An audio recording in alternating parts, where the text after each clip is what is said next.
আমার প্রিয় মায়েরা বোনেরা, আপনাদের জন্য একটা হাদিস বলে শেষ করব। বিশ্বনবী বলেন, আমার মায়েরা খেয়াল করে শুনুন, বিশ্বনবী আপনাদের উদ্দেশ্য করে বলেন, আল মারআতু ইযা সাল্লাত খামসাহা ওয়া সামাত শাহরাহা হাফিজাত ফুরুজাহা আতাআত বা'লাহা ফালতাদখুল মিন আইয়ি আবওয়াবিল জান্নাতি শাআত। বিশ্বনবী বলেন, ও রমণীরা, ও নারীরা, যে সমস্ত নারী এই চারটা কাজ করবে, এই চারটা কাজের গ্যারান্টি দিবে, তাদেরকে জান্নাতের 8টা দরজার গ্যারান্টি দেয়া হবে। কি চারটা কাজ? 1 নম্বর, আল মারআতু ইযা সাল্লাত খামসাহা, যে নারী 5 ওয়াক্ত নামাজ পড়ে। কি করে?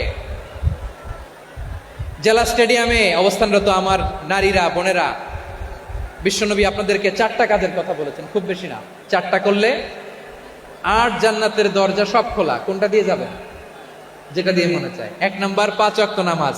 আমার বোনেরা জোহরের নামাজ পড়তে পড়তে এটা আসরে নিয়ে যায়, আসর পড়তে পড়তে এটা মাগরিবে নিয়ে যায়। এরকম আসরা নাই? লালমনিরহাটে হয়তো নাই। আমার বোনেরা এটা করবেন না।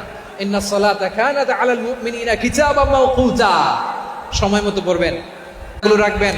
হাফিজাত ফুরুজাহা, যে নারী তার চরিত্রকে হেফাজত করে, তার প্রাইভেট হেফাজত করে, তার লজ্জাস্থান হেফাজত করে। ও মায়েরা, আপনার এই গর্ভ যে কত দামি আপনি জানেন না। আপনার এই গর্ভ থেকে জন্মাবে আগামীর সালাহুদ্দিন আল আইয়ুবী। আপনার গর্ভ থেকেই জন্মাবে ইমাম আল মাহদি আল মুনতাযর। আপনার পেট থেকে জন্মাবে আবু সাইদের মতো বীর সৈনিক। আপনার পেট থেকে জন্মাবে মুগ্ধের মতো বীর মুজাহিদ। আপনি জানেন না কে আসবে আপনার পেট থেকে। সময়টাকে কাজে লাগান, ইসলামকে বোঝেন, মানেন, আমাদের ইসলামিক লেকচারগুলো শোনেন। আমরা যে বার্তাগুলো, ইনস্ট্রাকশনগুলো, দিক নির্দেশনাগুলো আপনাদের খেদমতে রাখি, এগুলো মেনে চলুন। আপনিই পারেন আপনার ঘরটাকে জান্নাতের টুকরা বানাতে। একটা family, it's a very big institution and you are the MD, the managing director of this institution. চিল্লায় বলেন ঠিক কিনা? চাইলেই পারেন ঘরটারে জান্নাতের টুকরা বানাতে। 5 ওয়াক্ত সালাত, রমাদানের রোজা, নিজের চরিত্রের হেফাজত, ও আতাআত বা'লাহা, স্বামীর আনুগত্য।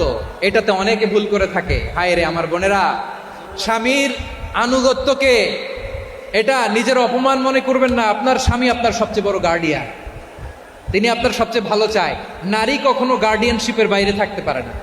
হয় আপনি বাবার গার্ডিয়ানশিপের ভেতরে, বাপ না থাকলে ভাই আপনার গার্ডিয়ান, ভাই না থাকলে চাচা গার্ডিয়ান, বিয়ের পরে আপনার স্বামী আপনার গার্ডিয়ান। শরিয়া সম্মত স্বামীর আদেশগুলো আপনি মেনে চলবেন, কিন্তু শরিয়া বিরুদ্ধ কোনো আদেশ মানতে আপনি বাধ্য নয়। আওয়াজ করে বলুন সবাই ঠিক কিনা? এই 4টা কাজ যদি কোনো নারী করে, বিশ্বনবী বলেন জান্নাতের 8টা দরজা খোলা। তোমার যেটা দিয়ে মনে চায়